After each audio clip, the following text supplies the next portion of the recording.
Tonight, a story that hits the gut for a lot of Trump supporters, because it's not just about a politician fumbling a question.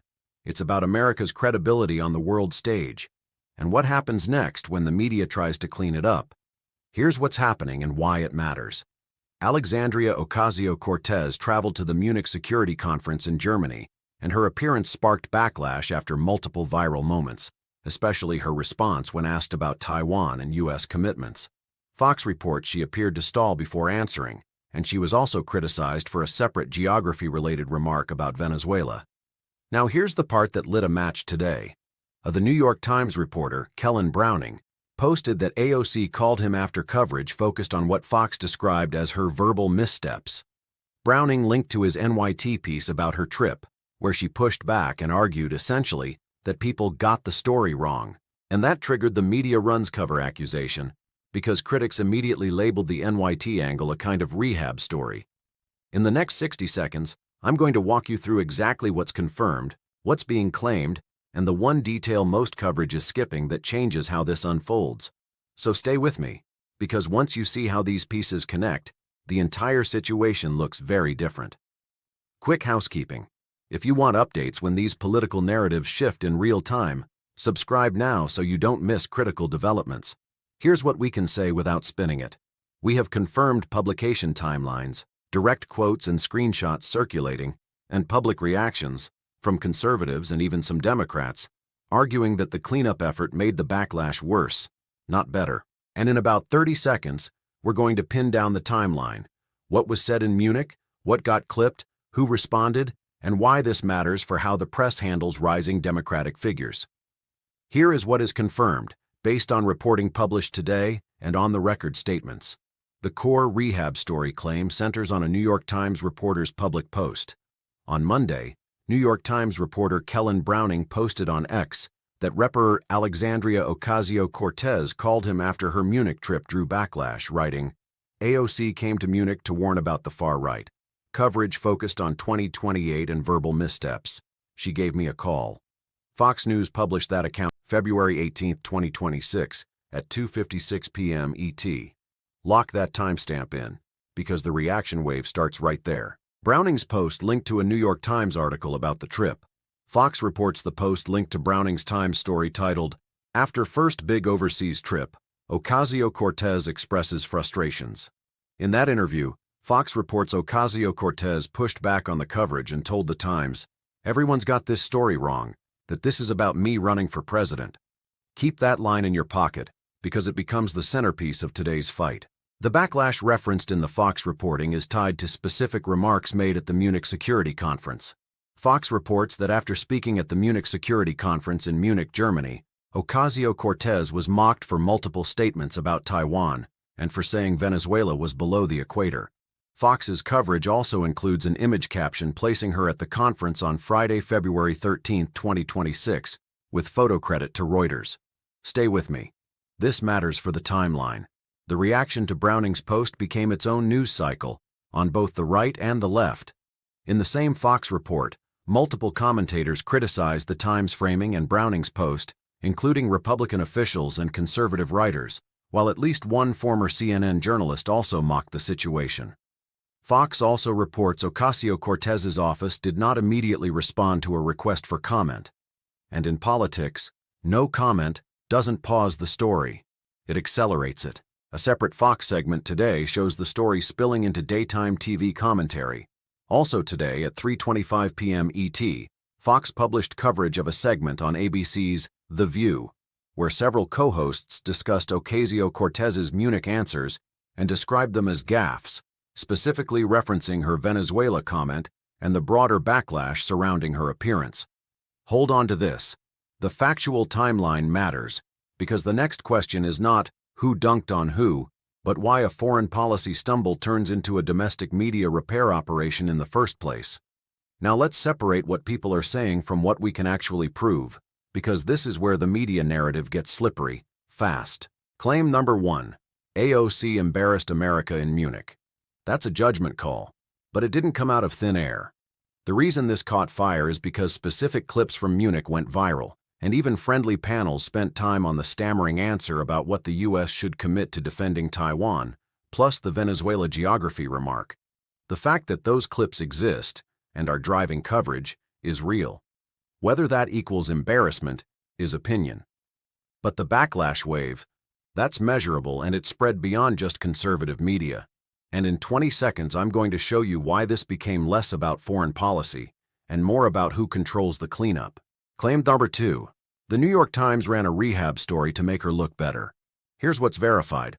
Fox reports New York Times reporter Kellen Browning posted that AOC called him after the Munich coverage focused on 2028 and verbal missteps, and he linked to his Times piece about her trip.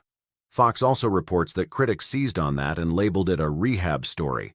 That's not proof of coordination, it's proof of perception. The criticism is, why does the press rush to reframe this the moment it gets messy? And to Trump supporters, that pattern feels familiar. Claim number 3. This is all about 2028. She's setting up a presidential run. What's real? AOC hasn't announced any run, and speculation is still speculation.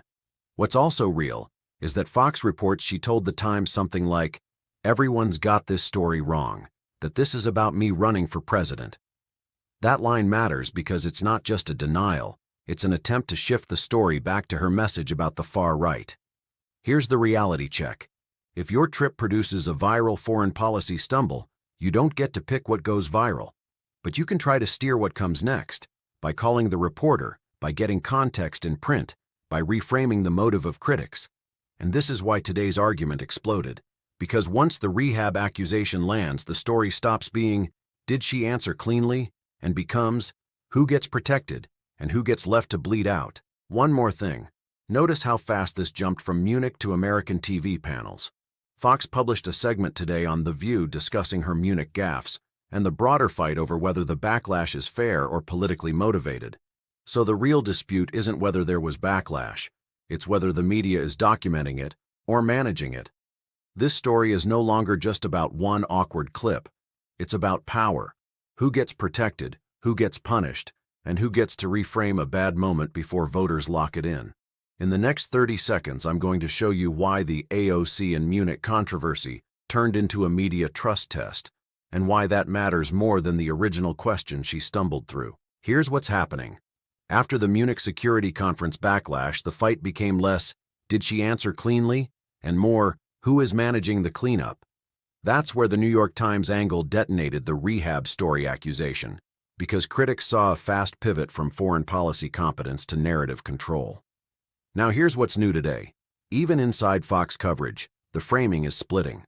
A Fox News opinion piece published this morning argues AOC's trip may have been successful for her political positioning, even while acknowledging critics seized on factual errors and controversial statements. That matters because it proves the real battleground is no longer the facts of the clip. It's the interpretation war that follows. And that raises an accountability question that doesn't care which party you're in. Why are we normalizing the idea that a major foreign policy stumble is something you fix with messaging, instead of something you prevent with preparation? Because adversaries don't grade on vibes. Allies don't either. The world is watching, and a member of Congress doesn't get the luxury of close enough when the question is Taiwan, or any flashpoint that could pull the U.S. into conflict. Here's the deeper institutional problem. When the press starts looking like it's choosing sides in the cleanup, it doesn't protect democracy, it damages credibility. And once that credibility burns, the public stops believing anyone, even when the next warning is real. So the accountability test is simple. If AOC is being treated like a future national leader, then the standard has to be higher than "she meant well." Either the answers are sharp, disciplined, and informed, or the public has every right to ask why she was put on that stage in the first place. In the next section, I'll break down what this kind of media narrative warfare does to everyday Americans, not politically but practically, and why it widens the trust gap that's already tearing the country in half. Here's why this matters to you, even if you don't care about Alexandria Ocasio-Cortez, the Munich Security Conference, or the media food fight, because the real damage isn't a one-off clip. The real damage is what happens next. The moment a political figure stumbles, the country splits into teams, the press splits into lanes, and regular Americans are left trying to figure out what's real, what's spin, and who's telling the truth. In the next 30 seconds, I want you to think about this like a consumer problem, not a political problem.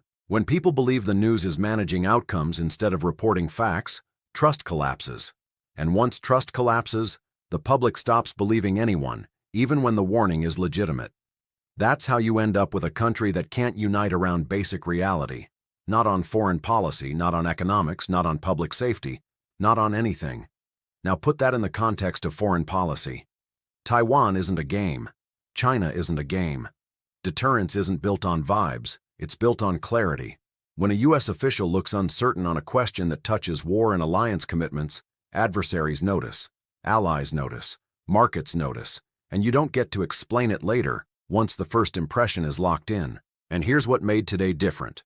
Thursday, February 19, 2026. The coverage isn't even unified anymore. A fresh Fox opinion piece argues that despite the backlash and factual errors, AOC's trip may have still advanced her political positioning. So now the public isn't just arguing about what she said, they're arguing about whether the stumble matters at all.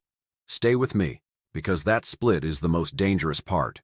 If we normalize the idea that performance matters more than competence, we train politicians to prioritize optics over preparation.